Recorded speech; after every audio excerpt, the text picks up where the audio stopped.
Pensei que estava gravando. Devia ter falado, Maria Aparecida. Então, mas na hora que eu ia falar, eu acabei entrando em outro assunto e esqueci.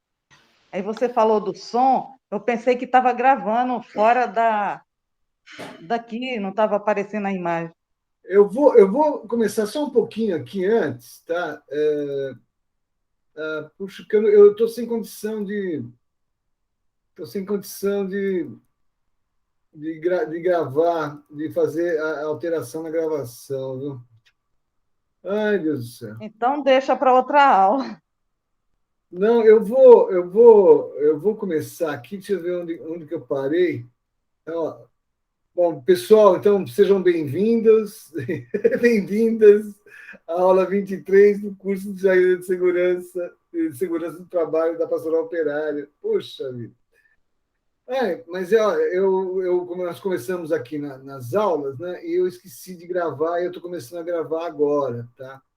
Mas eu só queria voltar aqui um tema, tá? Para falar aqui, olha. Importante, né? Que, ó, são 68, de acordo com o CAS, né? Chemical Abstract Services, são 68 milhões de substâncias químicas, né, registradas, 68 milhões. Aproximadamente 15 mil novas substâncias são adicionadas a cada dia nesse sistema de registro, né?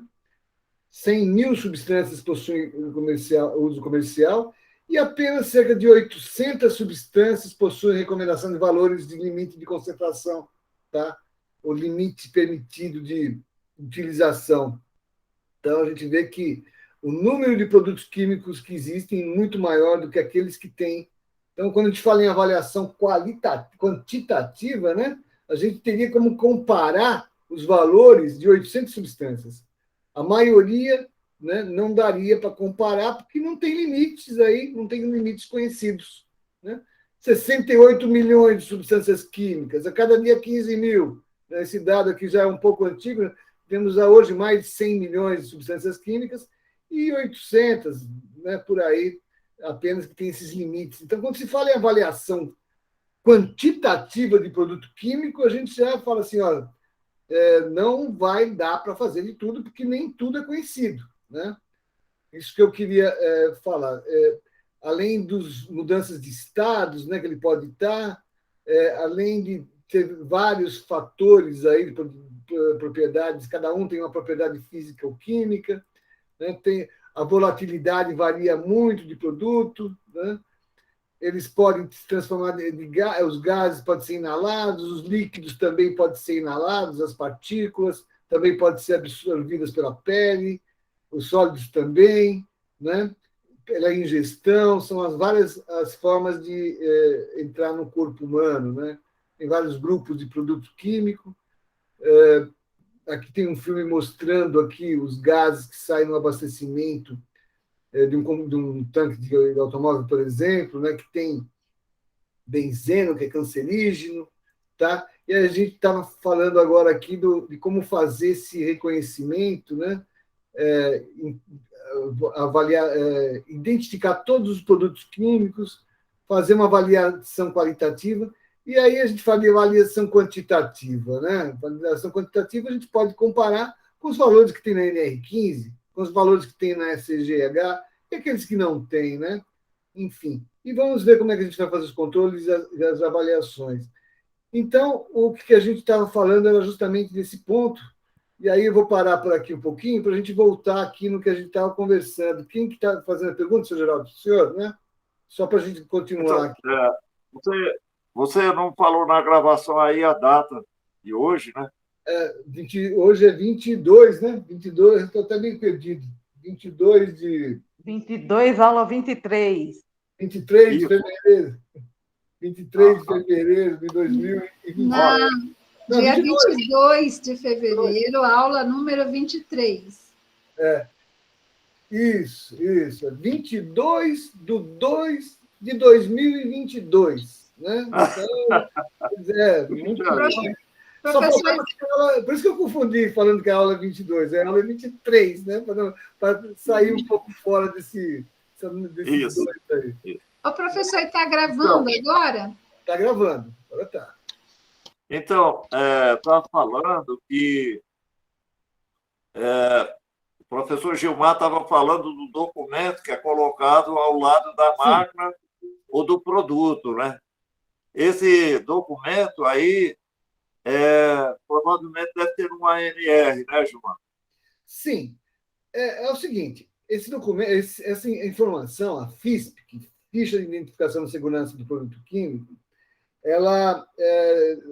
todo produto químico tem que ter essa ficha, né? Normalmente, essa ficha, essa FISP, que a gente vai falar mais sobre ela, mas deixa eu já adiantar, ela é feita baseada no número CAS. Aquele número. Então, o cara entra lá naquele, pega o número CAS, que é a identidade do produto químico. Todo produto químico tem um número CAS. É o DNA, é o RG do produto químico. E aí você pode chegar lá no CAS, né, e pegar as informações desse produto. Os fornecedores desses produtos químicos, eles têm que fornecer, além do produto químico, essas fichas de segurança também. Então, o fornecedor tem que elaborar essas fichas de segurança do produto químico. Então, se eu produzo um produto químico, eu tenho que fazer uma FISP para ela. E eu vou buscar as informações, né, lá no sistema CAS. Eu tenho até uma amiga minha que fez um mestrado comigo, que ela fez um doutorado justamente do sistema GHS. A gente vai falar também do GHS. Uma outra aula, nós temos 3 aulas de química, uma para GHS e outra para avaliação qualitativa. E que é um sistema de identificação desse produto também, de classificação desses produtos, né, universal. Então, essas FIIs, porque os trabalhadores eles têm que conhecer os riscos do ambiente de trabalho, né? Então, isso tem na NR, que ele tem que conhecer os riscos, e quem informa os riscos do produto químico é justamente essa FISP. Então, essas fichas têm que estar no ambiente de trabalho, próximo ao ambiente de trabalho. Eu não está aqui agora, Sr. Geraldo, mas eu vou pegar em qual NR que está isso daí, para a gente poder trazer para o trabalhador aqui, aonde que ele se baseia, para o cipeiro, né, para os trabalhadores, para ele se basear, para poder cobrar Isso. essas FISP aí. Porque eu sei, eu estou trabalhando em fundição, né? Imagina a quantidade de produto químico que não tinha lá, né? Gases, vapor, você já falou do tungstênio, do magnésio, dessa resina. Todos esses produtos aí deveriam ter uma FISP. Só que você pegar uma FISP, que é uma ficha dessa daí, ela tem vários campos, né? Tem vários campos. Estava falando da menina da Fundação que fez o curso comigo, esqueci o nome dela, Cecília. Ela fez uma análise das FISP procurando lá no registro CAS e comparando, né? E encontrou vários erros. Então, a FISP, então, a gente. E eu tenho até a tese dela para mandar aí, porque ela fez uma pesquisa aí dessas FISP. Então, que deveria ser uma. Então, é uma coisa que a gente tem que confiar, mas confiar desconfiando, né? É uma informação técnica, o fabricante, se ele não informar correto, ele pode ser processado, o Emerson que não me deixa mentir, só que tem muitos erros que podem ter. Então, vamos confiar na FISP, vamos exigir a FISP, mas, de repente, a gente também dá uma olhadinha lá no CAS, né, para ver se realmente aquilo que está na FISP é daquele produto químico. Isso eu estou falando do produto químico normal, né? Agora, quando a gente fala da mistura, o negócio piora bastante. Você fala de mistura.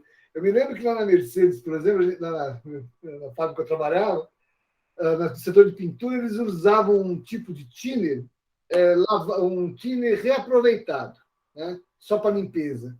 Então, o thinner puro ele já é terrível para a saúde, né?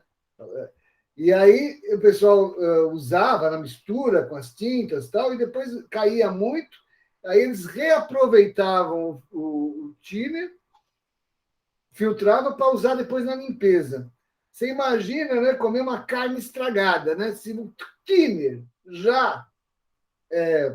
ele já é, e se olhar a física dele, ele já é terrível, imagina um thinner modificado, né? Que ninguém nem sabe o que misturou lá junto, as tintas que misturou com ele, né? E o pessoal usando para limpeza. Quer dizer, a gente tem nos ambientes de trabalho coisa que ninguém nem sabe o que é, não tem limite, não tem nada. A hora que você mistura uma coisa com outra, já vira um outro produto químico, né? Por isso que eu falei que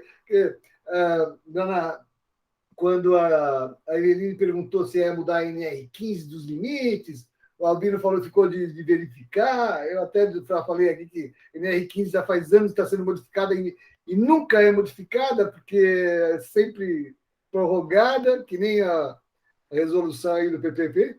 Enfim, ou seja, a discussão do produto químico, o buraco é muito maior do que a gente imagina, achando que você vai chegar no ambiente, coletar um gás, medir e comparar se isso daí está abaixo ou acima do limite de exposição, limite de tolerância. Então, isso aí é muito assim, bonito tecnicamente, mas falho, né? Porque o ambiente ele muda ao longo do dia. Uma hora você está, por exemplo, a temperatura ambiente é uma, meio-dia é uma coisa, amanhã é outra. Uma hora usa mais uma tinta, outra hora usa mais um outro processo. Então, a variação dos gases no ambiente ela varia muito. Para você obter uma medição correta, você tem que fazer várias medições, muitas medições. E os caras fazem uma ou outra aqui ou ali e depois vem mostrando isso daí que está legal.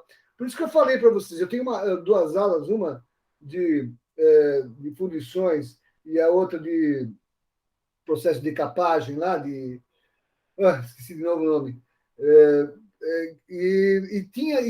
As medições quantitativas estavam dentro do limite e as pessoas estavam ficando doentes. Quer dizer, não é só a medição que vai garantir, não. Tá? Porque para ter uma medição adequada, teria que se fazer muito mais medições do que são feitas. Como essas medições são caras, o pessoal não faz. Simples assim, não fazem. Né? Mas deixa eu voltar aqui Então, Gilmar. Então, vamos lá. Vamos lá. Pode falar. Desculpa, professor. Então, aí, assim, voltando ainda na pergunta, porque assim, o que me chama a atenção é que Deus abençoe que muitos cipeiros assistem essas gravações, nessas aulas, para valorizar o local de trabalho, porque, gente, não é possível. No local de trabalho, imagine tudo isso que o professor está falando, o professor Gilmar está falando, e é uma preocupação do Enes também, com relação à questão dos trabalhadores poder exigir ou então pelo menos ter claro como é que funciona isso, né? Então, para ele ter claro e saber o que está acontecendo, tem que ter com base nesses ensinamentos que o professor está falando, através de documentos e tudo mais, para poder ter claro, porque não basta vamos supor, um segurança do trabalho chegar na fábrica e dizer, você tem que usar a botina tal, essa máscara, o óculos, o capacete, não sei o quê. Tudo bem, tem que usar essas coisas. Mas com base em quê? Aí aquele trabalhador que está lá na fábrica, no local de trabalho, ele fala, eu não sei de nada, que o cara está falando isso, mas não tem nada a ver e tal. Então, que ele precisa ter esse conhecimento e que essas aulas sirvam para, pelo menos, alertar esse trabalhador lá no local de trabalho para ter gosto de descobrir mais coisas, né? Com base nessas aulas, né? Eu acho que seria o máximo. Acho que a ideia deve ser essa, né? De provocar para que o trabalhador descubra, o cipeiro descubra mais conhecimento, para poder exigir, né? Para chegar numa reunião da CIP e se comportar como cipeiro, né? Exatamente, Geraldo, exatamente. Eu vou depois pegar aqui onde que a gente vai usar isso juridicamente, tá? Para poder estar mostrando para o pessoal a exigência. Eu acabei não falando aqui, mas é importante mesmo.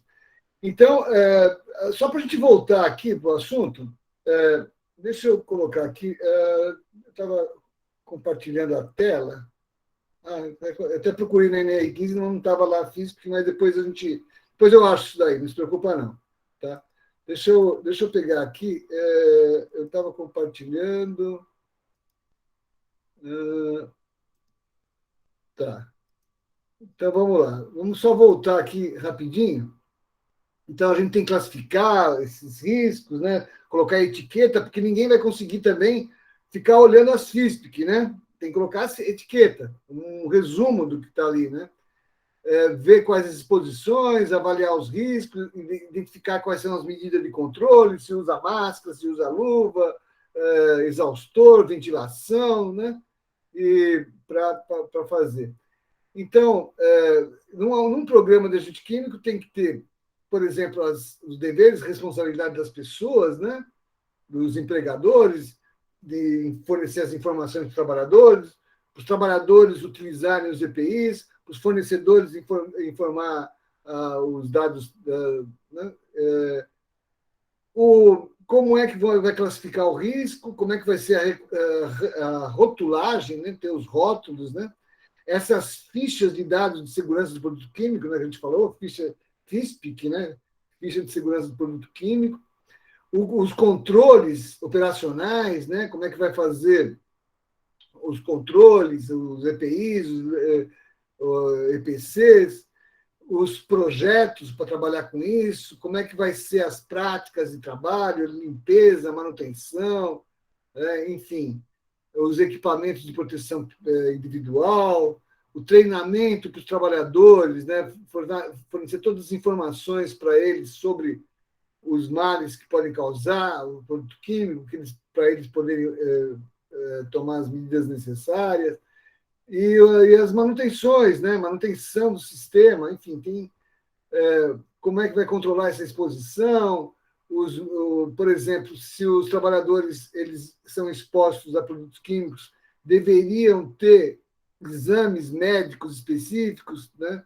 A empresa tem que providenciar esses exames específicos. Então, por exemplo, soldador lá, que ele está respirando, por exemplo, né? Aqueles gases da solda, tem que ter o exame específico para isso. Os pintores que estão lá mexendo com os produtos lá de pintura, thinner, solvente, também tem que fazer exames para isso. O leite não serve para nada, tá? É bom a gente já falar do leite, né? Todo mundo, onde você vai numa pintura, o pessoal tem lá o leite, né? O saquinho de leite para tomar, né?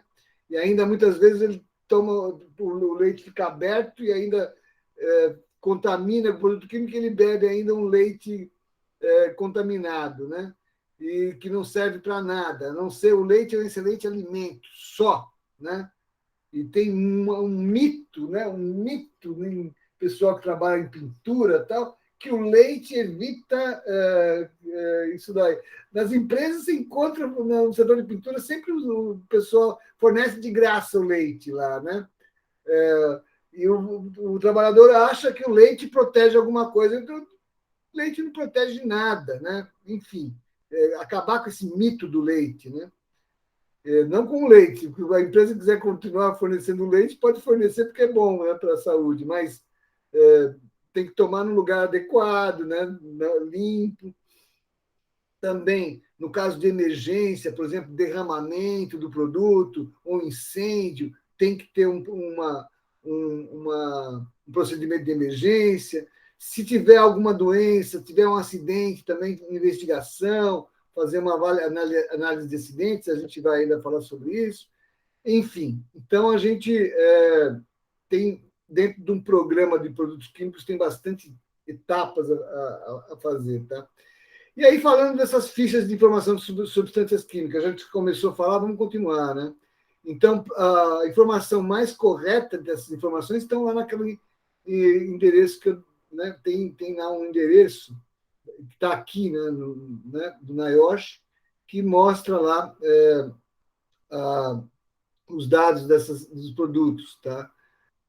Tem também, lá nos Estados Unidos, uma relação dos produtos, as concentrações de segurança desses produtos. Tá? Então, tem vários indicadores aqui para mostrar, eu não vou entrar neles aqui, tá?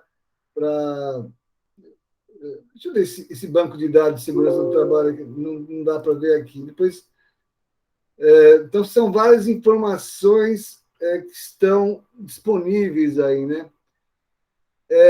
Tem que tomar cuidado com essas fichas elaboradas pelas empresas, né, como eu disse, ou ficha muito defasada. Tá? Essas fichas que você encontra até na internet. Né? Se você colocar FISPIC, por exemplo, quer ver? Vamos fazer só uma experiência aqui, já que a gente está na internet aqui. Vamos fazer uma experiência aqui. Ó. Eu vou pesquisar aqui, por exemplo, uma FISPIC, da acetona, já que a Maria Aparecida trabalha com isso, né? Eu vou pegar da Merck aqui, tem um fabricante, né? Ó, a FISP está aqui, ó. Vou pegar dessa da Merck, não sei se a Maria Aparecida trabalha com a acetona da Merck, né? Mas está aqui, ó uma ficha aqui, ela tem 11 páginas, ó. Então, tem aqui o número 1, identificação do produto, tem uso, o dado do fabricante, o telefone de emergência. Ó, aqui começa a classificação da substância química. Ó. Ela fala aqui que é líquido inflamável, categoria 2, ela provoca irritação da pele, irritação ocular, toxicidade sistêmica, a gente vai ver categoria 3, tudo isso daí depois a gente vai ver no GHS, tá? O que tem que ter na rotulagem do produto, não pode fumar, ó, líquido e vapores altamente inflamáveis, provoca irritação moderada da pele, irritação ocular grave, sonolência ou vertigem. Olha a acetona aí o que faz a acetona, Maria Aparecida. Né? Eu sei. Oi? Alergia, um monte de coisa, da sonolência.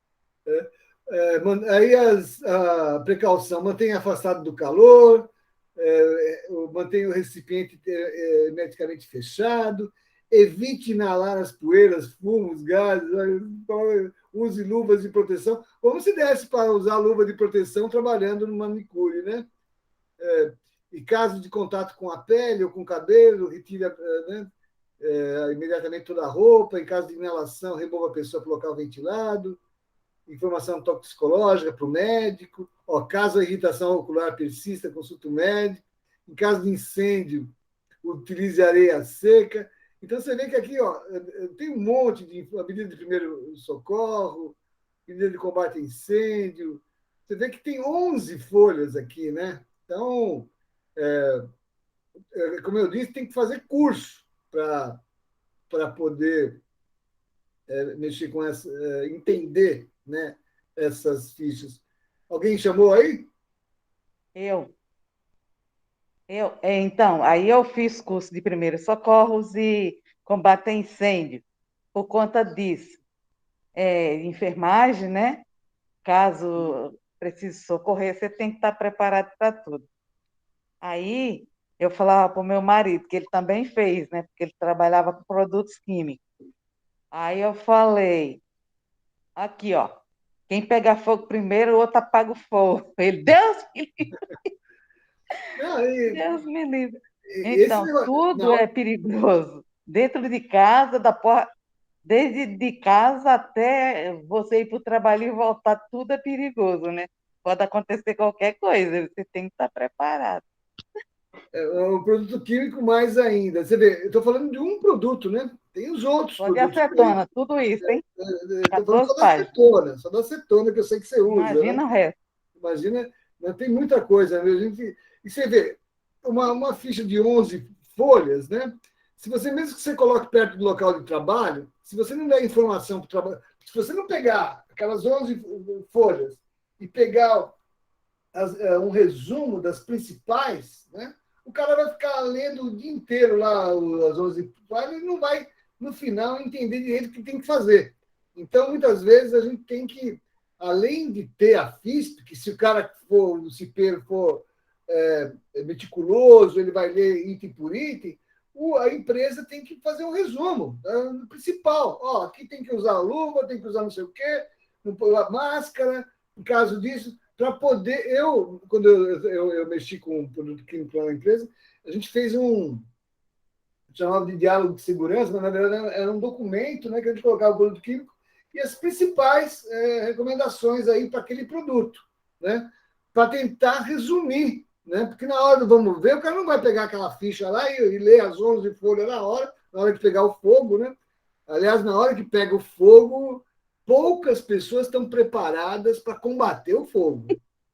Poucas pessoas. Pouquíssimas pessoas. Eu posso dizer por mim mesmo, né? Uma vez, quando pegou fogo, eu me assustei, porque vou procurar. Tinha um extintor perto, mas aquele extintor perto não era para aquele tipo de problema, né? Aí tem que caçar. Cada extintor serve para uma coisa.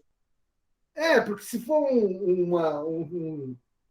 uma. E outra, tem um lá na pintura, se você usasse de pó químico, você atrapalhava. Esse pó químico, ele mistura na pintura, estraga a produção de um monte de produto, então os caras não gostavam. Eu falei, então, eu usei um de pó químico lá, os caras me dão bronca, né? Não pode usar porque atrapalha a pintura. Eu falei, você queria que eu deixasse a pintura pegar fogo, então, né? Aí não ia atrapalhar a pintura, né? Mas até eu achar esse de pó químico, eu, né, tive que estava mais próximo, não era. Foi num armário elétrico, né? Tinha que ser um pouquinho, não podia ser qualquer outro. Então, tem isso também, tem vários tipos de extintor, tem vários tipos de incêndio, você não pode usar um extintor de um produto no outro. Então, é uma coisa não é simples. Então, todas essas informações o trabalhador tem que receber, né? E saber que na hora do pega para capar, a gente se esquece disso. Esquece. Na hora você só sabe. A primeira coisa que vem na cabeça de todo mundo sabe o que é? Correr. Correr. Poucos são aqueles que vão atrás do extintor. A maioria vão atrás da escada para sair, né? Da rua, da porta. Né? Então, não é uma coisa. A gente fala assim que não é uma coisa fácil. Por isso que tem que ter treinamento mesmo para fazer ação de emergência, né? Não é uma coisa simples, não. Eu não sei, mas enfim, tem muita informação aqui. Eu peguei aqui o benzeno, por exemplo, né? Essa aqui é só a primeira parte do benzeno, tem o ponto de ebulição e tal, né? Tem, além de tudo, a questão dos efeitos crônicos e efeitos agudos, né? Então, por exemplo, o efeito crônico é aquele que se dá para exposições sucessivas, né? Por exemplo, ao longo da jornada de trabalho, normalmente 8 horas, né? E aí, normalmente, essas tabelas de limites de exposição, elas vêm aí com valores para 8 horas, tá? Então, vem lá na tabela com um valor TWA, tá? Com valores em média ponderada. Então, por exemplo, para câncer, sistema nervoso central, né? Anemia, pneumocoriose, danos aos olhos, trato com o tempo, tudo são efeitos crônicos. Tem os efeitos agudos, que aqueles que acontecem no curto tempo, né? E também tem limites, né? Tem valor teto, tem limites, né? Então, uma irritação no olho, por exemplo, é imediata, né? Uma náusea, uma sensibilização. Quem já respirou cloro aí sabe, né, que é terrível, né? Então, além disso, né, tem os efeitos crônicos, os efeitos agudos, e nas tabelas a gente tem valores tanto de média ponderada como valor teto, tá? Agora, as concentrações, né, tem que tentar fazer manter essas concentrações desses produtos o mínimo possível, tá? Tentar mudar o produto quando ele é cancerígeno. Tem várias ações que podem ser feitas, né? Mas, por exemplo, eu me lembro, outro exemplo também, a gente tinha no setor lá a ventilação, né? A exaustão. A ventilação é uma exaustão que chupa o ar, né? É o contrário, né? O ventilador ele joga o ar para cá, o exaustor ele retira o ar. E esses exaustores eles acabam sujando, né?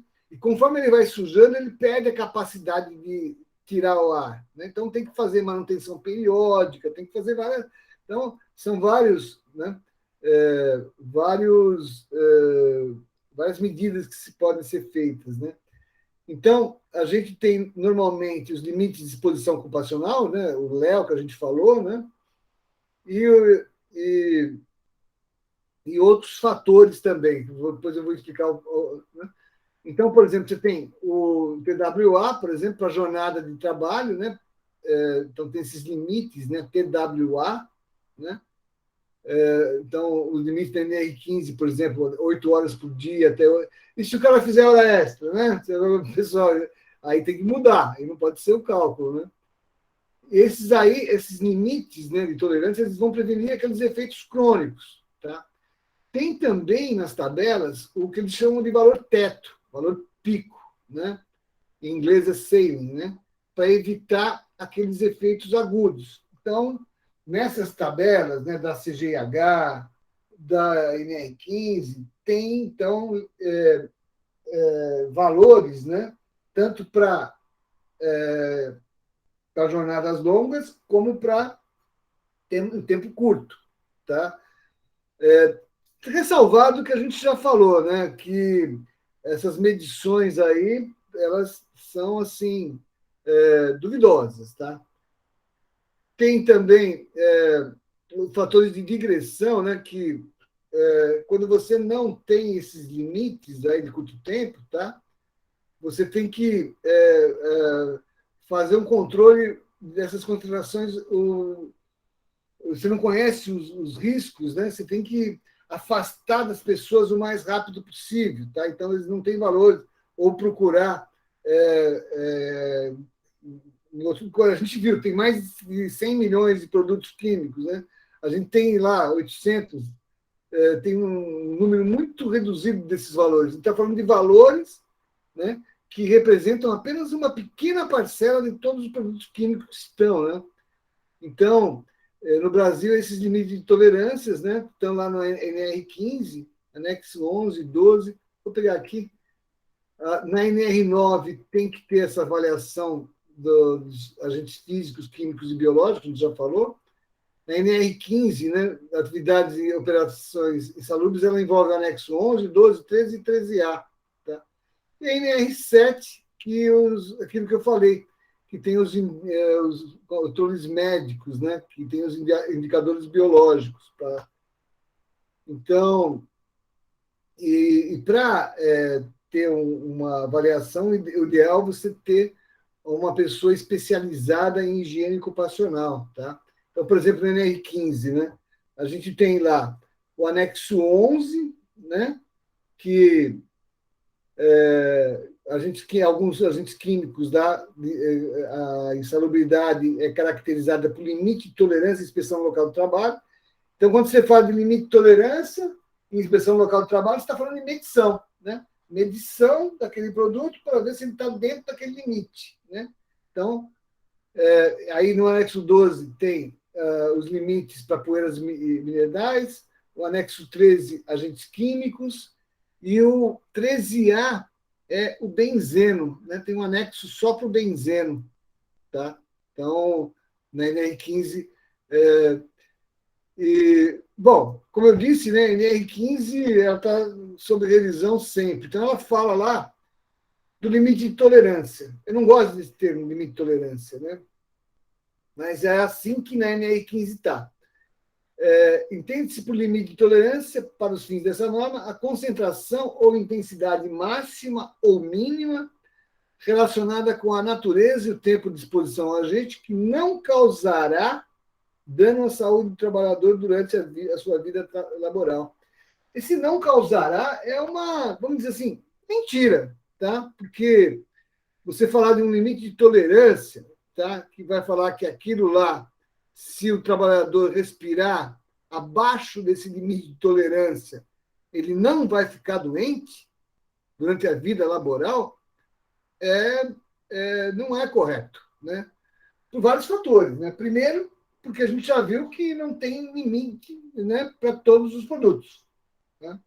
Segundo, que para você ter uma medição adequada para ter esses limites, né, você teria que fazer várias medições ao longo da jornada. Isso nunca é feito, né? Terceiro, as pessoas que trabalham no ambiente químico, eles normalmente se aposentam, têm aposentadoria especial, né? Ele está exposto ao produto químico, e ele tem aposentadoria. Aí ele se aposenta, né, antes e continua trabalhando, né? Quer dizer, já colocaram a lei para ele parar de respirar aquilo lá, porque aquilo lá faz mal.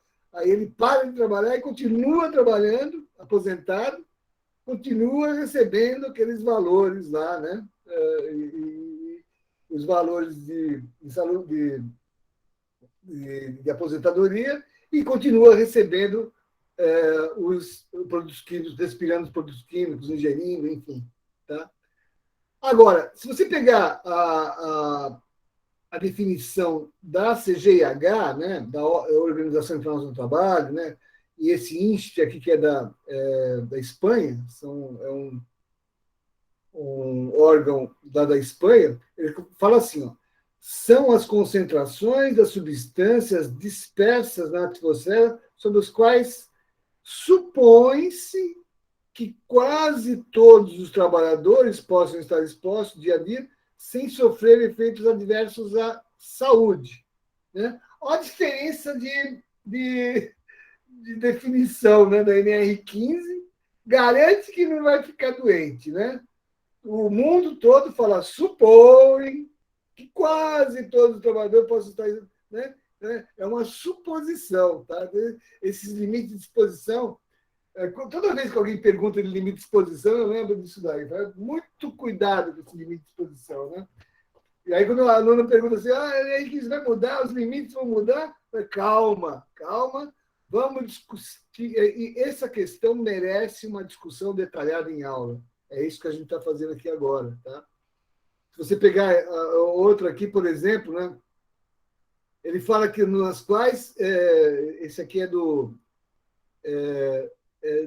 Invasat, tá? Que fala assim, ó, baseado-se nos conhecimentos atuais. Por quê? Porque esses limites mudam. O pessoal vai estudando, a pessoa vai adoecendo, eles vão mudando. Então, é importante. Hoje, né, é um limite, amanhã é outro. Tá? Então, fala que a maioria, né, e não a totalidade, né,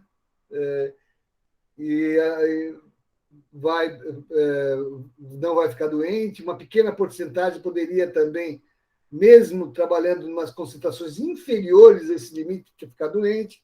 Você pega esses outras instituições de segurança, você vê que a definição de limite de tolerância é diferente, né? Se você pegar o limite de exposição, por exemplo, de 8 horas, né?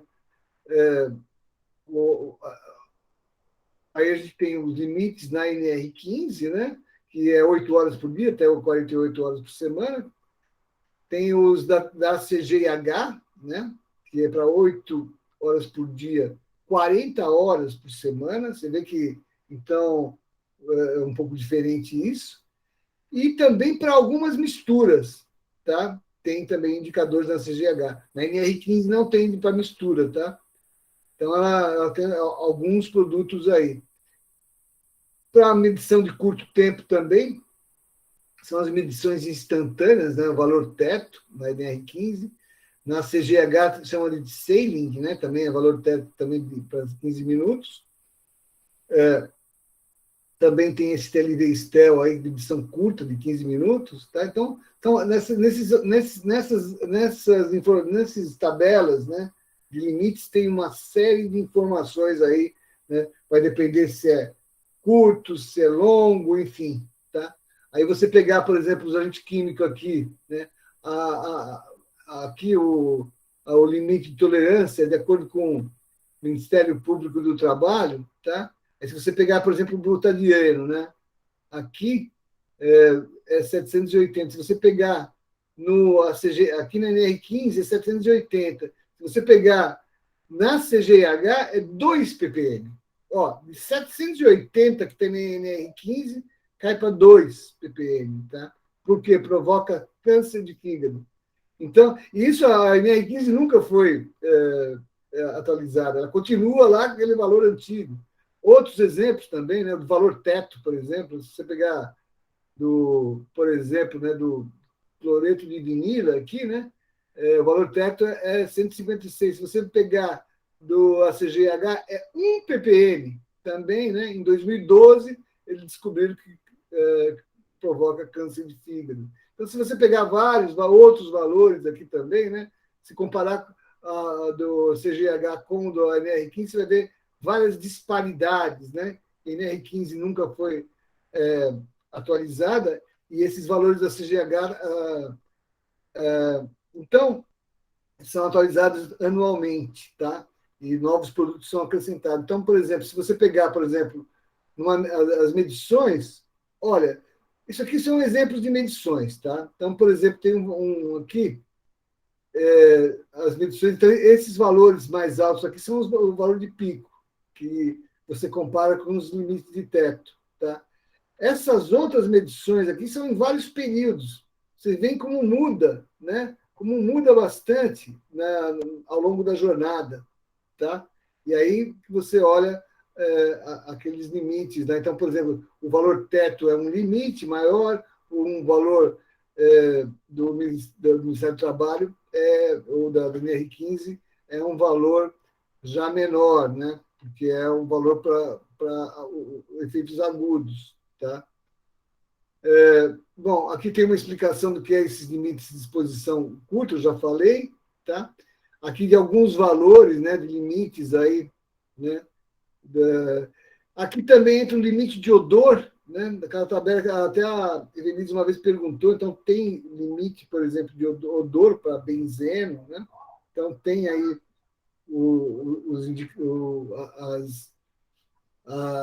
as referências dessas informações aqui. Eu estou correndo um pouquinho, gente, porque eu estou vendo o horário está indo, né? E 8h30 já. Tem também essa questão como você vai controlar, né, esses.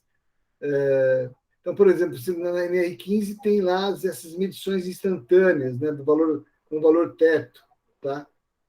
E também tem essa regra de digressão aí para substâncias sem o valor teto, tá? Que aí tem um valor que você mede também, tá? Que é um valor máximo permitido, tá? E então você tem, por exemplo, limite de tolerância, né? Aqui em ppm, e o fator de desvio também tem uma tolerância nos limites de tolerância tem uma tolerância também, tá? Isso aí é tudo muito técnico, viu, gente? Estou só mostrando como é que se avalia isso, né? Mas, por exemplo, se ultrapassar o pico, por exemplo, do valor teto, ele está. Se você tem, por exemplo, você está medindo as concentrações durante a jornada. Se tiver um valor acima, né, daquele normal, né? E você está medindo dentro da normalidade, ele não se aplica. Você tem que fazer a medição na hora certa, naqueles 15 minutos. Né? Isso aí para mostrar que, por exemplo, essa exposição de curta duração, por exemplo, no abastecimento do carro ou no abastecimento do caminhão, tanque de combustível, também que é uma exposição muito rápida, né? É essa situação que são as concentrações mais elevadas. Tá? E outra, quando tem também duas ou mais substâncias que atuam sobre o mesmo sistema orgânico, né?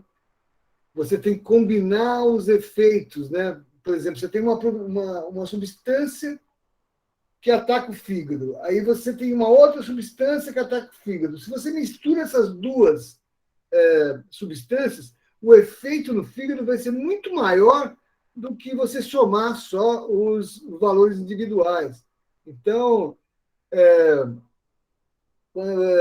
muito, assim, vamos dizer, muito difícil você ter uma real ideia quando se fala em medição, né? Quando se fala em medição. Por exemplo, se você pegar as misturas, né, você vai ter que pegar a concentração da mistura 1 dividido pelo tempo daquela concentração, né, a medida 2 e de todos os tipos de concentração e todos os tempos para poder ver um limite, né, total para saber. Então, isso pela CGH. Então, não é coisa muito fácil para fazer, né?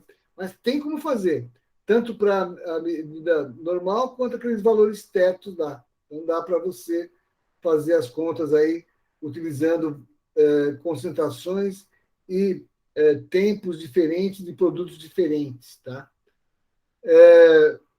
A questão das misturas, já falei. A gente tem aqui também esse material que eu estou mostrando aqui, ele mostra os produtos que causam câncer, tá?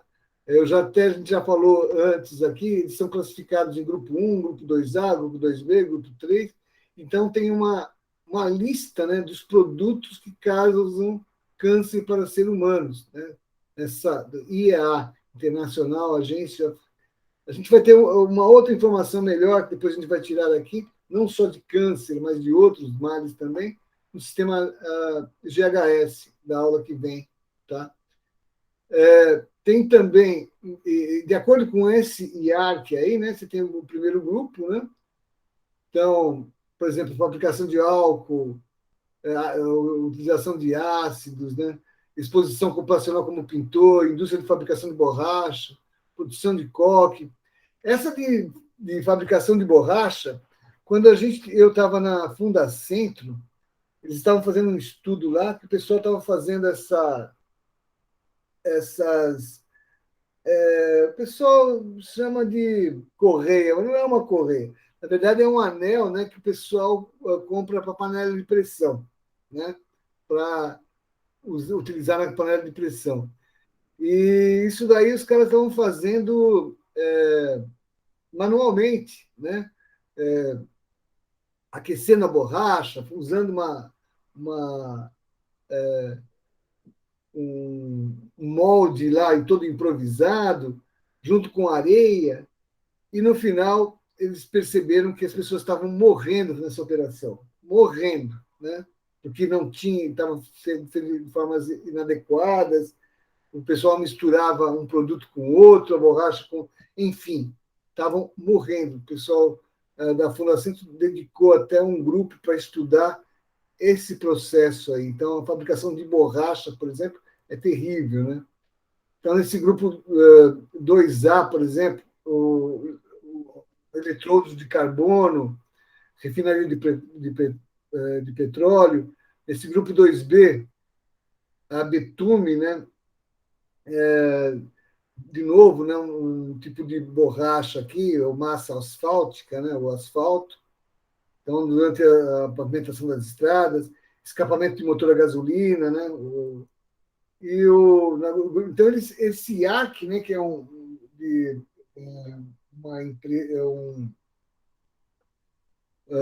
organismo que analisa os cânceres em seres humanos, eles classificaram, né, nesses vários grupos os tipos de produtos químicos, né, que estão classificados nesses vários tipos de grupos aí. Tá? E aí você tem outras agências que falam da toxicidade, né, da carcinogenicidade desses produtos aí. Então, tem vários institutos que trabalham com isso aí, tem vários links aqui, mas tudo em inglês, né? Então, a mutagenicidade também, eles também variam de um para outro, né? Se você tem o IARC, um produto está numa classificação, pela CGH está em outra, né? O NTP, que é americano, também está em outra, o NIOSH, que é americano, um fala que é carcinogênico, outro fala que não. Então, entre as próprias agências, né, instituições de estudo, tem diferenças também, tá? Então, o anexo 13, por exemplo, de substâncias cancerígenas, né? Tem vários produtos aí na produção. Então, e produto cancerígeno, produto químico cancerígeno, não, no limite de tolerância não ajuda muito, tá? Uma pequena produção, uma pequena quantidade já pode levar ao câncer, né? E, então, para esses produtos aí que colocam no anexo 13, não pode ter nenhum contato, tá? Não tem nenhum limite de tolerância. Então, você tem que fechar o processo desses produtos, ele não pode ter nenhum contato com esse produto que é carcinogênico, tá? Se tiver esses produtos que eu falei, essas substâncias utilizadas, né, e não tiverem fechadas, quer dizer, o trabalhador tiver em contato com eles, vai ser considerado como situação de risco grave e iminente, tá? Tem que parar na hora, não pode continuar o trabalho, tá? E o benzeno, por exemplo, é um dos produtos que é cancerígeno. Tem aquele produto lá. Tanto é que criaram um anexo da NR15 específico para o benzeno. Tá? Então, esse anexo 13A, por exemplo, tem todo um anexo lá, mas eu tenho um resumo dele aqui. O benzeno, por exemplo, ele é cancerígeno. Todas as empresas que manipulam, produzem ou transportam benzeno, né, tem que ter 1% só, que tem 1% deve ser cadastrado no Ministério do Trabalho. Só pode ser comercializado entre empresas cadastradas. E também tem um programa de prevenção de exposição ocupacional ao benzeno. Tá? Então, e as empresas têm que ter treinamento, tem que ter CIPA, né? Tem todo um cuidado aí.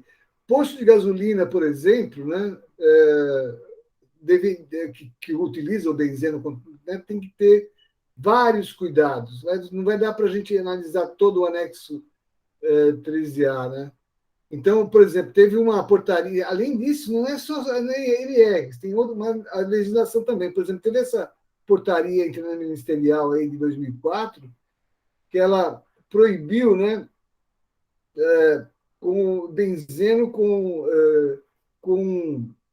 na composição acima de 1%, tá? Em volume até 30 de 2004. Depois diminuiu para 0,8, né, a partir de 1º de julho, depois mudou para 0,4 e a partir de 2007, 0,1. Então, hoje, por exemplo, né, os benzenos estão aí com um valor bem menor, né, de concentração do que ele era um tempo atrás. Você vê que reduziu de 1% para 0,1%. Só que 0,1% ainda é muito, ainda é cancerígeno, né? Mas o que vai fazer? Não dá para ter uma gasolina com menos do que 0,1%. Né? Então, admite-se que pode usar, mas ele é cancerígeno. Né? Então, e aí tem valores de benzeno de concentração, né? Tem toda. Então, por exemplo, para a indústria química é uma concentração, para a indústria siderúrgica é outra. Então, o benzeno tem vários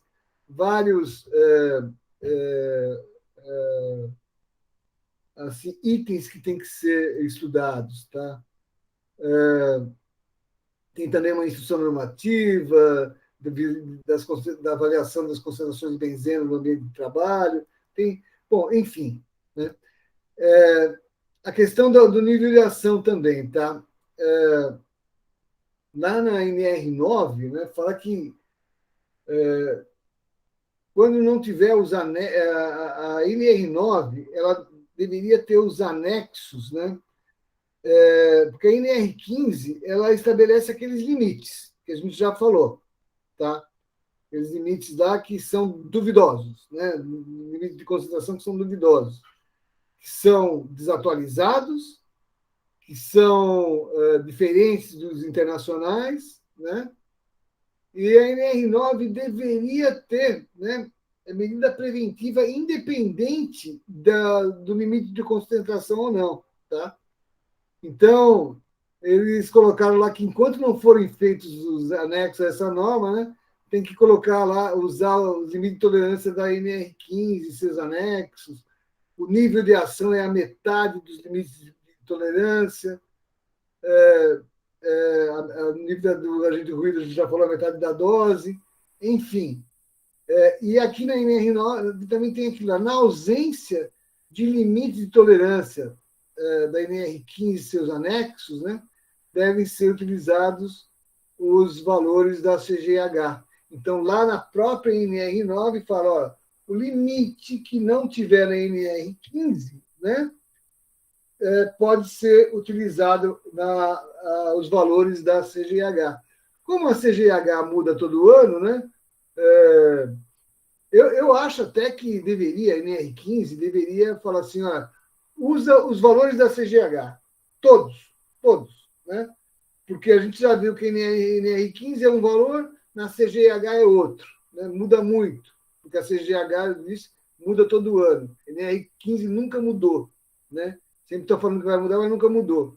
Então, agora, quando você vai ter produto químico, além de olhar no NR15 para saber da insalubridade, tem que olhar também na CGH para ver o que realmente, né, faz mal ou não. Tá? Então, bom, esse negócio do nível de ação. Aqui eu queria mostrar, olha para vocês aqui, ó, a variação da concentração durante uma jornada de trabalho. Olha, então, numa jornada de trabalho, baixa, alta, baixa e alta. Se você faz uma medição aqui, por exemplo, aqui embaixo, né, o limite de tolerância o valor vai estar abaixo do limite da lei, né? Agora, o trabalhador está respirando todo esse limite. Para você saber exatamente se tem. Agora o cara chega lá e mede uma vez por dia, ou 2 vezes por dia. O que me garante que ele não vai pegar esses valores que ultrapassaram essas medidas? Tá? Então, esse negócio de você fazer medição quantitativa de agente químico, né, é uma loteria, na verdade. Né? Porque é caro, né? Não mostra a realidade é essa. Agora você vai medir lá. Quem garante que você vai acertar na mosca de dar sorte de pegar uma medição na hora que ele está acima do limite de tolerância? Né? A gente pode ver que a maioria da jornada ele está abaixo do limite de tolerância. Tá? E durante a jornada ele está muito acima aqui. Então, você não é adivinho para você conseguir medir na hora que vai estar essa concentração no ambiente de trabalho. Então, esse negócio de medição de limite de tolerância, ele é muito incerto, muito incerto. Né? Varia muito as medições. Isso aqui são tudo medições reais, tá? Varia muito. Tá? Também tem os indicadores biológicos. Tá? Na verdade, assim, todos os trabalhadores que trabalham com produtos químicos, eles têm que ter também um controle no médico. Né? E o controle médico ele vai fazer medições lá, não do produto químico, mas do sangue, né? Das amostras do trabalhador. Tá? Então, ele vai, por exemplo, medir o sangue, o suor, né? Para poder. E aqui tem os produtos. Então, dependendo do tipo de produto que o cara tem que utiliza no dentro do trabalho, o médico tem que ver qual o tipo, né? Então, por exemplo, o que é o indicador biológico? Vou pegar a definição aqui. Então, é uma substância química, elemento químico e tal, que está contido lá no sangue, num fluido biológico, no corpo humano, que pode ser sangue, pode ser urina e pode ser o próprio ar exalado. Tá? Ou, né? E isso aí vai ter essa substância química que vai ter no corpo humano, ele está relacionado à exposição a algum produto químico, algum agente tóxico, tá? Então, esses indicadores biológicos de exposição, eles vão olhar lá, né, para o médico saber se a pessoa está ficando doente ou não, de acordo com a exposição. Então, de acordo com o produto utilizado, o médico tem que fazer essas avaliações de sangue, de urina, e comparar lá com os valores, né? Enfim, é mais ou menos isso, tá? Ele vai identificar, por exemplo, pela pele, avaliar se, por exemplo, os dispositivos de proteção usados estão sendo adequados, né? Mas, ou seja, ele vai avaliar, na verdade, depois que aconteceu, né? O médico, esse indicador biológico, vai falar assim, você está com... É que nem você fazer um exame aí de sangue, né? E encontrar, por exemplo, um valor acima no limite de um indicador biológico daquele. Aí você vai tomar algum medicamento, para de fazer isso, para de comer gordura, sei lá, depende do problema, até encontrar o problema. Com o produto químico é mais ou menos a mesma coisa. Então, você também vai usar esses indicadores biológicos para saber se aquele produto químico está fazendo mal para... E lá na NR7, você vai ver, tem um anexo lá na NR7 que fala, monitoração da exposição ocupacional a agentes químicos. Então, tem um anexo lá na NR7, né, do controle médico ocupacional, que trata justamente, né, desse monitoramento, eu falo de monitoramento dos agentes biológicos. E o médico que vai decidir. E o médico, então, vai decidir de acordo, então, com o produto químico que o cara trabalha. Tá? Então, só para a gente ter uma ideia aqui, ó, por exemplo, a acetona da Maria Aparecida aqui, né? Tem aqui uma tabela lá na NR7, né, que fala, ó, acetona, né? Aí tem aquele número CAS, lembra daquele número CAS que eu falei lá, que é a identidade, que é a RG do produto? Está lá, ó, 67641. Se você for naquele endereço que eu falei do CAS, você vai encontrar, por esse número, você vai encontrar, né? E aí ele fala, qual o indicador? Acetona na urina. Aí vê como é que vai ser o momento da coleta e vai ver lá o máximo de exposição lá do valor desse indicador biológico, 25 miligramas por litro, por exemplo. Então, dependendo do produto químico que você trabalha, vão ter, então, indicadores biológicos diferentes. Tá? Pessoal, ó, já está quase em cima da hora, eu vou parar por aqui, mas vocês veem que, olha, eu tentei aqui mostrar para vocês, né, o quão vasto, né, que é esse mundo da química, né? E tentar explicar também que essas avaliações químicas, né, essas avaliações ambientais aí, elas são extremamente não confiáveis. Tá?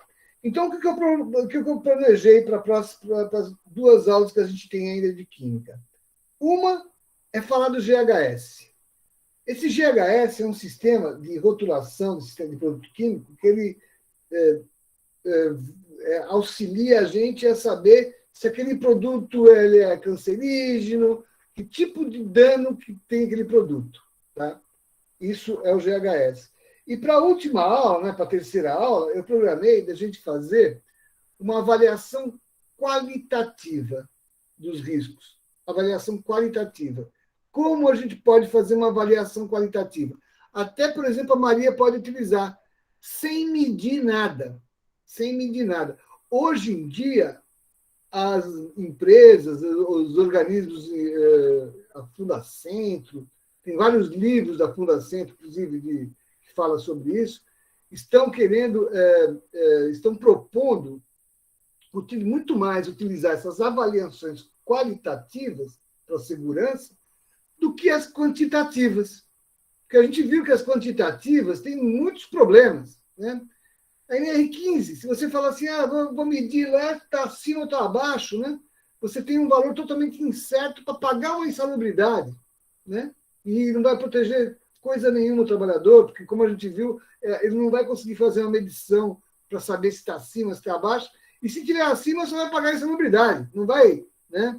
Então, a proposta nossa aqui é entender como é que a gente vai classificar esses riscos, né, pelo sistema GHS em riscos, e depois, na outra aula, a gente fazer uma mensuração, né, medir qualitativamente, né, e aí a gente consegue saber qual produto, de acordo com a quantidade, de acordo com o tipo de produto, o que é mais grave. E priorizar para a gente até colocar no PGR. Eu tenho um ex-aluno no curso de segurança, do engenheiro de segurança lá da Fundação, o Diego, ele hoje é engenheiro de segurança da Universidade ABC, aqui de Santo André. E eu, junto com ele, a gente fez ele, na verdade, né? Eu fiz a assessoria usando esse sistema de avaliação qualitativa, e ele fez um programa, uma tabelinha no Excel para todos os produtos químicos da faculdade.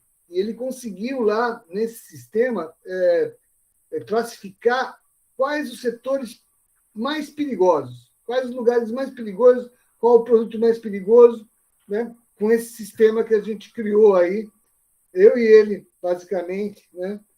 Então, por isso que a gente fala assim, voltando à carga, né? A NR15, né, que mede concentrações, limite de tolerância, e mesmo se você pegar esses outros organismos internacionais aí que também é uma coisa muito incerta fazer essas avaliações quantitativas, muito incerto. Repito, é preferível a gente fazer uma coisa qualitativa, né? Sem medir nada, porque o que você tem que saber do produto químico? Você tem que saber que tipo de produto químico, é aquele caso lá,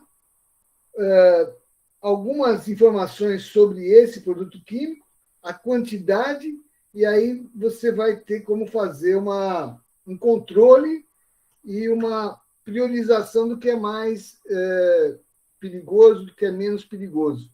Tá?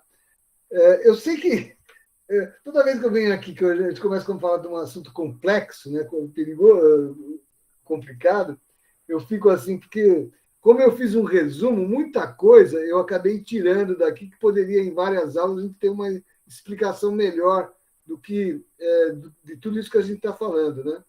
Mas eu quis, né, nesse resumo, né, tentar fazer um panorama geral do que é essa encrenca do produto químico. Agora, a pergunta fatal. Deu para entender?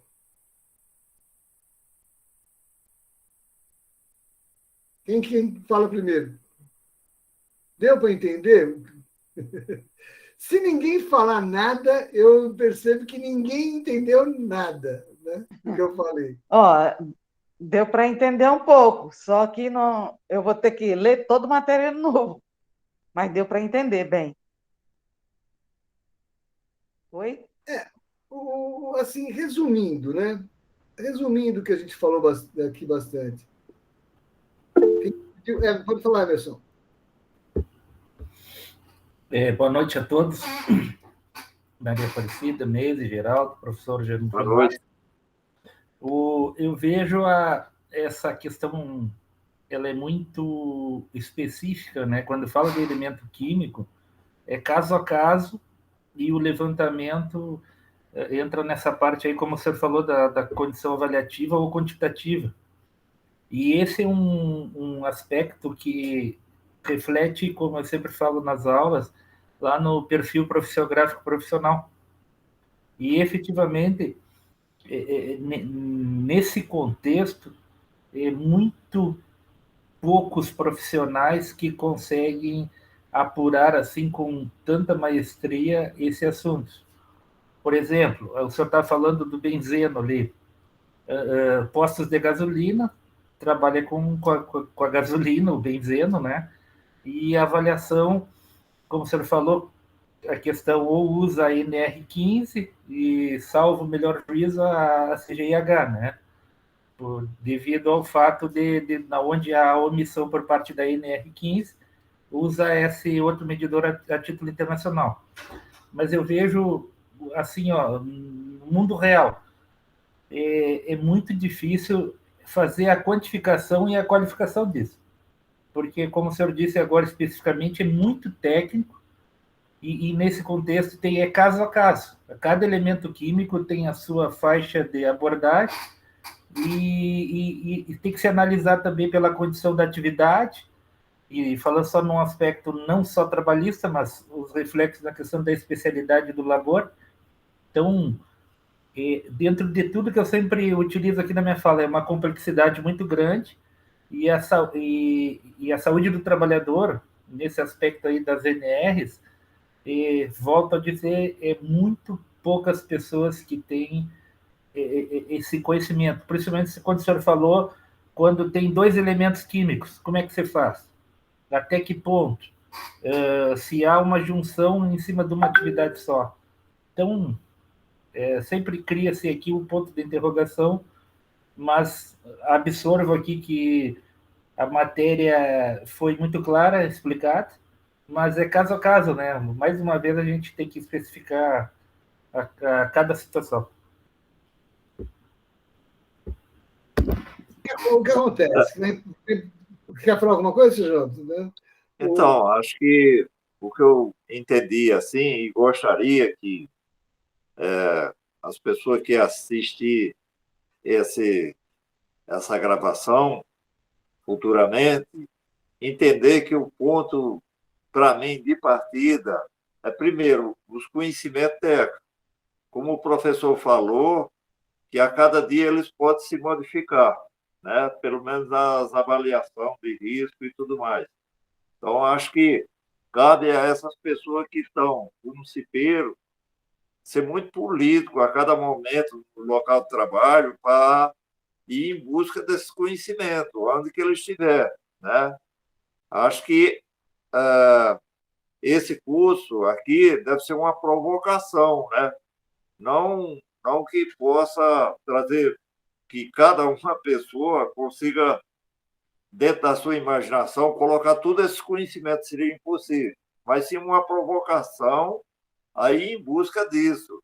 Quando o professor Gilmar fala do leite aí, achei interessante, porque numa firma eu fui cipeiro, numa fábrica, né? E eles cortaram o leite, né? E não tinha café, não tinha nada, só tinha aquele leitinho. E o peão pegava aquele litro de leite e dividia uns com os outros, né? Porque não era para todo mundo também, né? E aí eles cortaram. E eu, como cipeiro, os peões vieram em cima e falaram: pô, Geraldo, nós queremos leite, pô. Queremos, vocês querem mesmo? Ó, vou provocar, hein? Aí fui lá na gerência, cobrei e tal. Aí vem o gerente com o dono lá, faz uma reunião e diz: quem foi que disse que leite serve para combater, né, combater a poluição e tal? Quem foi que disse? Aí Iãozinho pegou e falou: o Geraldo falou que era. Aí falou: você falou? Eu falei: não. Então, eu assumo que leite é um alimento. E seus trabalhadores estão tudo com fome, cara. Ou você dá café ou leite, cara. Qual que é? Então, você precisa dar leite para alimentar os seus funcionários, que eles estão tudo com fome, cara. É isso que está acontecendo. Não estou dizendo que é remédio. Não é remédio. Mas é um alimento que vai fortalecer o organismo de cada trabalhador. Então, foi uma questão política naquele momento, que eu gostaria que todo cipelo tivesse essa condição política, né? Mas buscando a questão técnica. Porque se eu tivesse passado por essa formação aqui, eu conhecesse o Gilmar, né? O Emerson, né? Então a gente dava uma ligadinha e dava uma reforçada, com certeza, né? Ia buscar mais conhecimento técnico para aquele momento. Seu Geraldo, mas muitas empresas aí vêm da ideia de que o leite realmente evita a pessoa ficar doente, né? Do pintor e tal. Né? Mesmo na empresa que eu trabalhei lá, era muito leite, né? E o pessoal, repito, às vezes fica o leite aberto lá, os caras, aí o produto entra dentro e acaba até ingerindo, né? Em vez de não só aspirando, como ingerindo também o leite contaminado. Só que o leite é excelente. Agora é melhor dar um pão com manteiga, um pão com mortadela, né? Porque, mas, enfim, é um bom alimento, mas não tem nada a ver com evita doença, não. Sim. Agora, o que eu queria dizer é que, assim, o que eu vou falar aqui, que vai ficar gravado, é sério. Muito se fala, é um comércio enorme, né? Eu tenho uma aula, numa aula que eu mostro todos os equipamentos, né, que utilizados aí para medicina, porque você tem, para determinados tipos de produto químico, você tem que fazer uma medição, para outros tipos de produto você tem que fazer outra. Muitas empresas só fazem análise de fumar, de particulado, mas, enfim, teria que gastar umas 2, 3 aulas explicando isso daí. Para não valer nada. Para não valer nada. Vale para o Emerson lá, para ele pegar o resultado final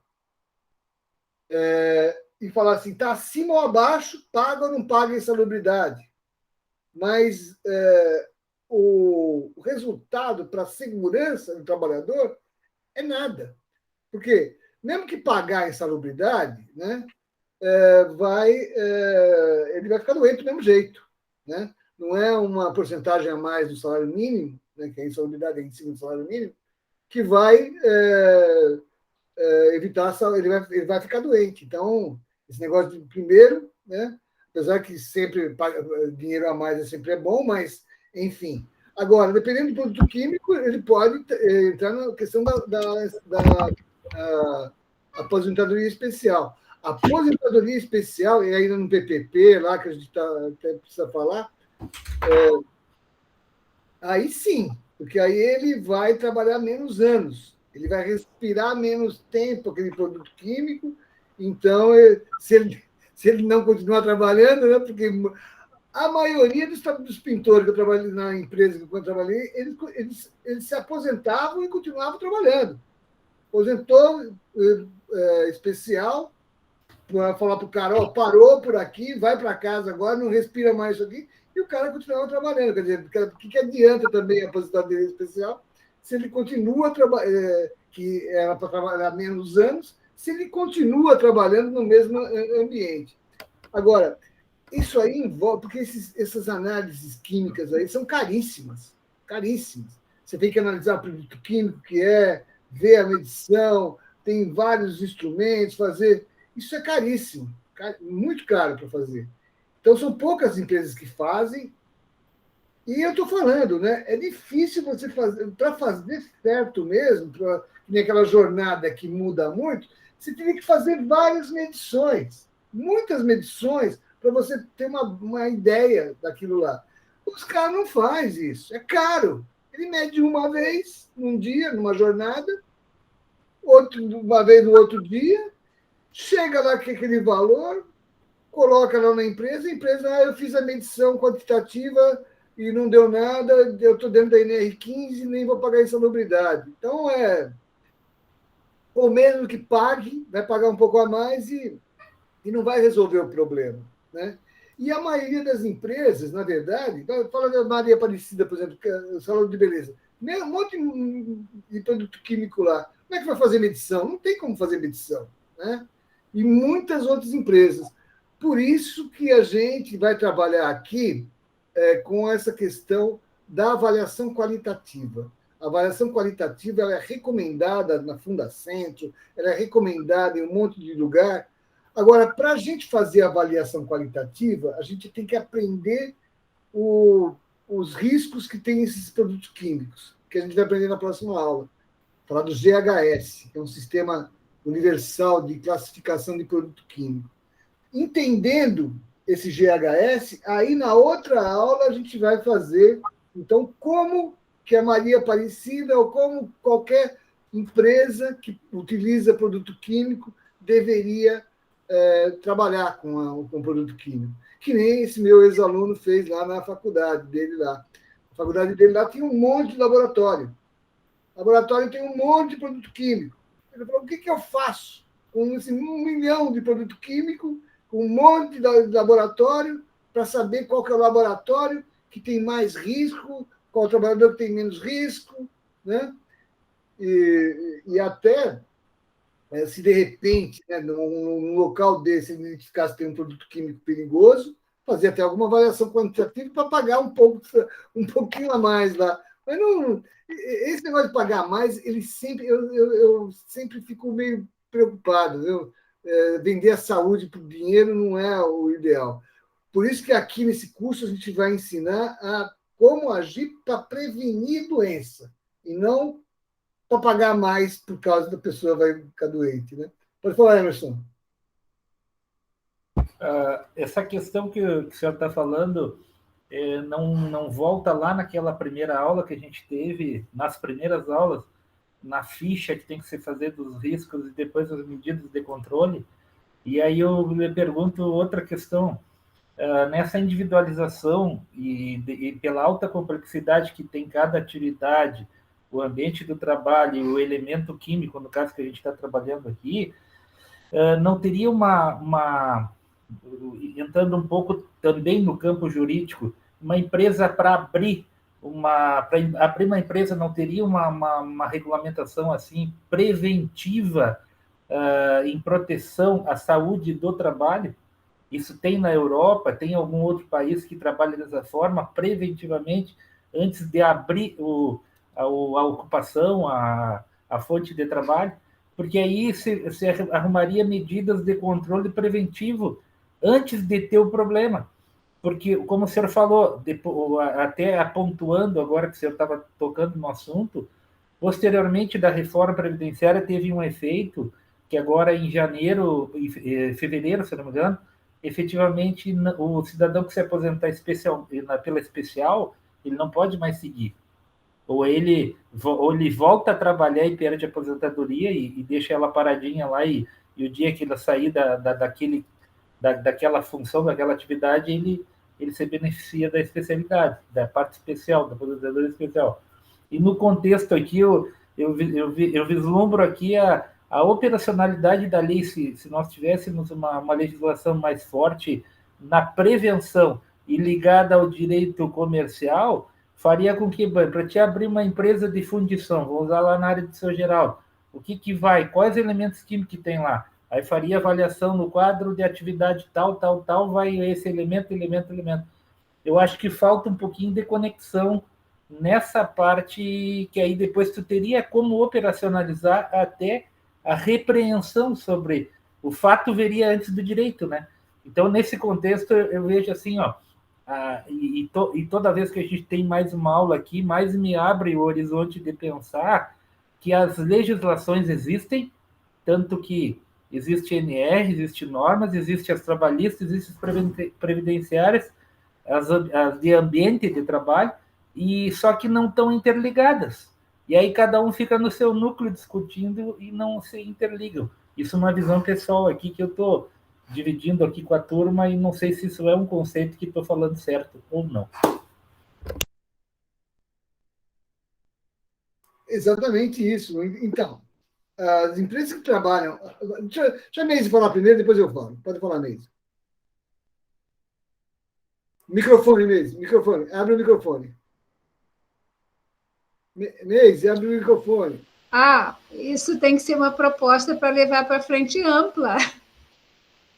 Também pensei, Neise. Já é uma proposta, Emerson. Se não tem, levar agora. É o momento. Né? Olha, em muitos países, né, você falou se existem outros países, muitos países muitas empresas estão optando para fazer essas avaliações qualitativas, né? O que eles chamam de control banding, né? Tem uma proposta que, inclusive, é muito melhor, muito mais segura do que esse negócio de medir, né? de fazer quantitativo, pelo que eu falei. Eu passei muito por cima, né, do negócio das medições, assim, porque é uma coisa muito chata, complicada, assim, mas só para entender que existem esses limites, que existe a legislação, existe, mas não funciona. Não funciona para prevenção. Né? E, professora, só aproveitando o apêndice, eu estou fazendo o curso aquele de ergonomia na Fundacentro ali. Ah, legal. E efetivamente ali te consegue te dar, só na parte histórica, tu já nota que o porquê que lançaram a ergonomia. A ergonomia ela vem devido os aviadores lá na Segunda Guerra subiam e não tinha equipamento necessário, não tinham o conforto ideal nos aviões. Então, por isso que eu cheguei à conclusão, por isso que os japoneses se atiravam e se tornaram kamikaze. Acabar mal, já se mata na guerra. E no país, e na sequência histórica, a gente analisa que na Europa, lá, nos idos de 1960, ali começou uma efetivação de duas rotinas, uma pela experiência do trabalhador e a outra na questão científica. Então, hoje a gente tem aqui, eu estou trazendo isso aqui para a aula porque eu achei interessante, que no efeito histórico, tu vê que já se passou 50 anos e as coisas não andam. Então, é triste isso aí, é lamentável e dou a minha última colocação aqui para não atrapalhar mais a aula e encerro minha participação. Não, é isso que você falou interessante, e eu não sei responder agora, é se, por exemplo, né, a legislação de outros países permite, por exemplo, uma avaliação qualitativa em vez de uma avaliação quantitativa, né? Que é muito mais, já que o qualitativo é mais eficaz do que o quantitativo para a segurança, né? A gente deveria, então, ter leis para aplicar aquele qualitativo, né? A sugestão da Neise, a sugestão aí, de procurar essas legislações, ela é válida. O que eu sei, né? O que eu sei dá para até, professor, fazer uma vinculação assim, ó, tentar criar uma posição até para levar a posição só na questão de legislação brasileira, mas fazer a título de nível comparado, porque aqui no Brasil eu vejo pelo próprio, vou usar uma analogia do Sistema Único de Saúde. A nossa legislação é um avanço gigantesco, tanto que Canadá e França se operacionalizaram em cima do Sistema Único de Saúde, tanto que os Estados Unidos está tentando copiar da gente. Então, tem coisas que a gente não acredita que o brasileiro é capaz de fazer, mas nós temos gente e mentes brilhantes para criar. Agora, o que eu vejo é essa falta de interligação das matérias. E vejo aqui que é uma proposta que pode ser levada isso a movimento, até seguir, e cientificamente eu acho que a gente tem que levar para dentro das universidades para fomentar isso dentro da área do direito, da engenharia, da ergonomia, enfim, eu acho que criar esse mecanismo de valorização do que se já tem e fazer a interligação, que eu acho que não há coragem, porque também há o aspecto do empresarial, né? E nesse contexto é que as coisas às vezes não andam, porque se tivesse uma busca do que é justo, efetivamente eu acho que esse seria o mínimo necessário para que a gente tivesse segurança para o trabalho, consequência, a prevenção viria antes, e efetivamente os reflexos nós não precisariam ter pessoas doentes uma atrás da outra. Eu sempre aqui utilizei lá no início da minha fala, do campo dos frigoríficos, estão tentando mexer novamente na NR36 ali. Então, é algo que nem sequer tem 1 ano, 2 anos de operacionalidade, já querem mexer de novo. Então, há um mecanismo assim, ó, de desmobilização e desconcentração do que é jurídico. Lá, digo de novo, mexe na lei, tu fica no ar. E os nossos operadores do direito não temos o que fazer.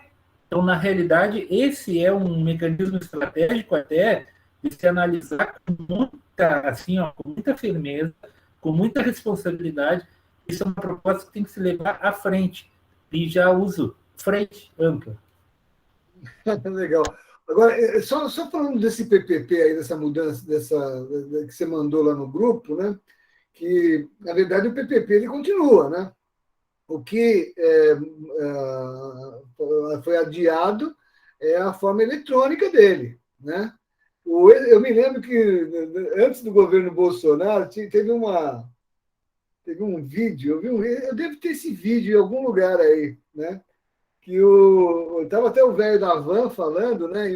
Falando que vai acabar com esse social, que isso é uma porcaria, não sei o quê, esse social. Você percebia naquela roda de conversa entre empresários que eles queriam acabar mesmo com o e-social, acabar com o que poderia servir de prova contra eles, né? E o e-social e o PPP, essas formas eletrônicas aí, não tem como burlar, né? Não tem como burlar. E aí o que acontece? Eles ficaram o governo todo, 4 anos, né? Nossa, 4 anos de Bolsonaro, ninguém merece, né? Mas 4 anos, e eles conseguiram brecar esses 4 anos, isso daí, agora a DA de novo vai para o próximo governo, né? Se eles ganharem, eles vão ficar mais 4 anos e não vai nunca, nunca chegar do jeito que a gente queria. Eu me lembro que mesmo na época do governo da Dilma, tal, que o E-Social veio bem antes disso, né? Que todo mundo falava do E-Social.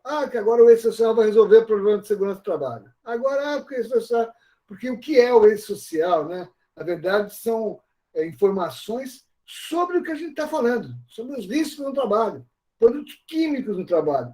Os empregadores não podiam falar que não usa determinado produto químico, porque fica registrado lá.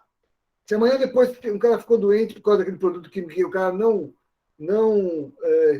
informou, ele vai sofrer sanções com isso. Então, a forma eletrônica, o e-social, realmente era uma forma de fazer como que o empregador cumprisse a sua obrigação, né? Vamos falar assim, né? Cumprisse a sua obrigação, porque senão ele se vê.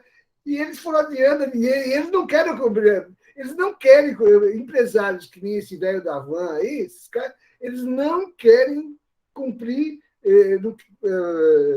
que o trabalhador tenha prova contra ele, que ele deixou o cara doente. A resposta final é essa, né? Ele não quer dar prova. Que nem não é longe, lá na empresa que eu trabalhava, né? Quando eu falei da escola cancerígena, eu falei, não esquece, não fala isso para ninguém. Eu, como não vou falar, meu? Está na física, está aqui, ó. Não quero saber se não vai falar. Eu falei, vou falar, não vou falar. Aí entrou a questão do assédio moral, aí, mas que eu falei. Ele me tirou do setor, mas que eu falei. Enfim, os caras querem esconder que tal produto faz mal, esconder que essas medições quantitativas não funcionam. Não funcionam. Isso daí é uma enganação, né?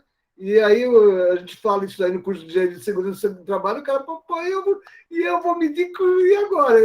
Agora você vai ter que reaprender, vai ter que fazer de outro jeito. Pode falar, Neise.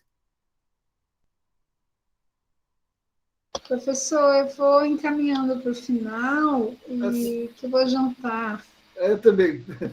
Gente, muito obrigado por ter vindo aqui. 9h23, a gente já passou bem do horário aí, realmente tem razão. E aí a gente bate papo na próxima aí, a gente conversa mais depois aí, tá? Então, uma boa noite a todos e todas e até a semana que vem com o GHS aí, se Deus quiser. Boa noite. Boa noite. Boa noite. Fiquem com Deus. Boa noite.